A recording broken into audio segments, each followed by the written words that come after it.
Recently और क्या सोचा हुआ बड़ा जिसके बारे में आप लो ऑफ अट्रैक्शन लगा रहे हो? मैंने भी कुछ दिन पहले सोचा था। मैंने ये सोचा था कि मेरे को एक घर लेना है नया, और मैंने सोचा था कि मेरे को एक स्टूडियो खरीदना है। ओके, वो हो गया।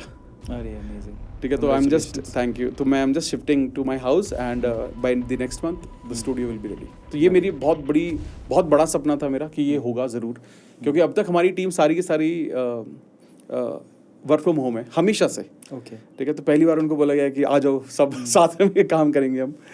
तो वो एक सपना ही था मेरे लिए कि कभी सोचा नहीं था कि यार अब आप ही तो आप अपनी नौकरी से आए हो छोड़ के, और अब आप सोच रहे हो कि यार लोगों को फुल टाइम आप हायर करोगे, एक बड़ी टीम होगी 14-15 लोगों की। तो वो जब वो सपने सच होने लगते हैं तो आपको ना ऐसा, तो ऑब्वियसली आपका अपने आप पर भी विश्वास और भगवान पर विश्वास बढ़ता है कि यार कि जो मांग रहे हो आप दे रहे हो, बस हम भी बस अपनी लगन से लगे रहे। तो ये सपना मेरा रिसेंट है जो मैंने अभी रिसेंटली ट्रैक किया है। बहुत बढ़िया, बहुत बढ़िया। क्योंकि ये बुक्स बहुत ज़्यादा पढ़ते हैं, 500 से ज़्यादा किताबें पढ़ चुके हैं अलग अलग जोनरा की। तो हम एक काम करते हैं, इनसे जोनर की इनकी फेवरेट बुक्स पूछते हैं। तो सबसे पहले बहुत सारे जोनर होते हैं बुक्स में। तो अगर मैं सबसे पहले बात करूं, सबसे ज़्यादा ज़रूरत लोगों को मोटिवेशन की होती है। तो आपकी फेवरेट मोटिवेशनल बुक कौन सी है जिसको पढ़ के आपको बड़ा मज़ा आता है? मेरी फेवरेट 2 है। एक तो है you can win by Shiv Khera, हाँ बहुत अच्छी किताब, और the magic of thinking big.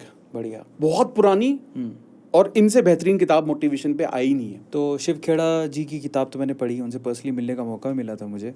The magic of thinking rich, इस बुक में से, क्योंकि वो बुक तो मैंने पढ़ी हुई है, तो दोनों बुक्स का ले लेते हैं। The magic of thinking big, thinking big, ये जो दोनों बुक्स हैं उसमें से एक एक मैसेज आपको बताना है, या एक एक लाइन या एक एक कोई स्टोरी जो आपको बहुत अच्छी लगी। देखिए यू कैन विन में मुझे सबसे ज़्यादा अमेजिंग ये लगा था कि वक्त के साथ ना लाइफ के डिफरेंट सिचुएशन में ना इंसान हताश हो जाता है। फैमिली को लेकर हो, चाहे वो जॉब को लेकर हो, चाहे रिलेशनशिप को लेकर, कुछ ना कुछ सिचुएशन ऐसी आती हैं कि इंसान ना हताश हो जाता है, थक जाता है और वो रुकना चाहता है। और जो रुकना ऐसे गलत बात नहीं है, ब्रेक लेना गलत बात नहीं है, लेकिन कहीं ना कहीं मुझे इस किताब से एक ऐसी इंस्पिरेशन मिली कि अगर आप रुक गए ना तो बहुत पीछे चले जाओगे। सबसे इंपॉर्टेंट क्या है ना, आप अपने आप में ये विश्वास रखो कि ये जो भी फेज हमारी लाइफ में जो चल रहा है ये बहुत टेम्परेरी है और आप इससे निकल सकते हो। और इससे मुझे एक्चुअली ये एक चीज समझ में आई कि लाइफ में जो सबसे इंपॉर्टेंट है वो है डिसिप्लिन एंड कंसिस्टेंसी। ये 2 चीजें अगर आपने कर ली तो आप बहुत आगे पहुंच जाओगे, बहुत आगे। The magic of thinking big से मुझे सच बताऊं तो ये बहुत बड़ा आई ओपनर था मेरे लिए। जैसे मैंने बताया कि मैं मिडिल क्लास फैमिली से हूँ, तो सोच बड़ी नहीं होती हमारी, सोच बेसिक वाली होती है।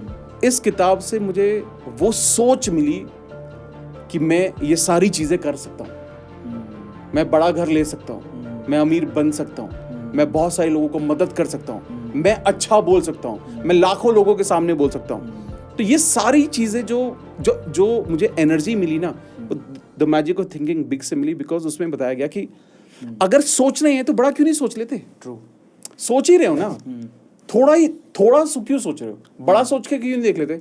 और जब जैसे ही वो शिफ्ट आता है ना आपकी सोच में, वही गेम चेंजर है सारा। तो एक्चुअली हम भी देखें तो आज के टाइम में अगर हम किसी को भी जज करते हैं उसको उसकी सोच के बेसिस पर करते हैं कि कैसी सोच रखता है। ट्रू, वो इससे मुझे समझ में आया, और मुझे लगता है कि इससे बेहतरीन किसी और किताब में नहीं समझाया गया।